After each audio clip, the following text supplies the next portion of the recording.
حضرت نواب مبارکہ بیگم صاحبہ لکھتی ہیں، اللہ تعالیٰ کی ذات پاک سے آپ کا عشق صادق ہر وقت نظر آتا تھا۔ میں نے ایک بار آپ کو دعا کرتے اور روتے دیکھا، بہت درد سے اپنے مولا، اپنے محبوب کو پکار رہے تھے، اور بار بار میرے پیارے اللہ آپ کی زبان پر جاری ہوتا تھا۔ یہ میرا دیکھا ہوا ہے۔ خود آپ عاشق رسول صلی اللہ علیہ وسلم تھے، عاشق تھے اپنے رب اعلیٰ کے، آپ کے چہرے پر اسی کا عشق کا نور تھا، آپ کی زبان پر وہی نور جاری تھا، آپ کی زبان سے اسی نور کے چشمے جاری تھے، مگر آنکھوں کے اندھے دیکھ نہ سکے۔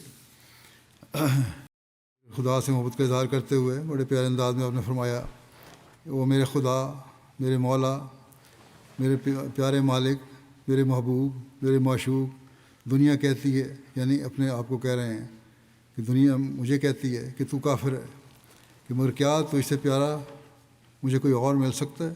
اگر ہو تو اس کی خاطر تجھے چھوڑ دوں۔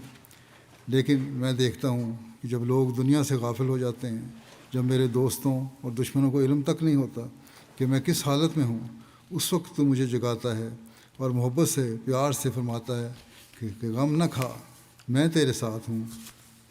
تو پھر اے میرے مولا، یہ کس طرح ممکن ہے کہ اس احسان کے ہوتے ہوئے پھر بھی میں تجھے چھوڑ دوں؟ ہرگز نہیں، ہرگز نہیں۔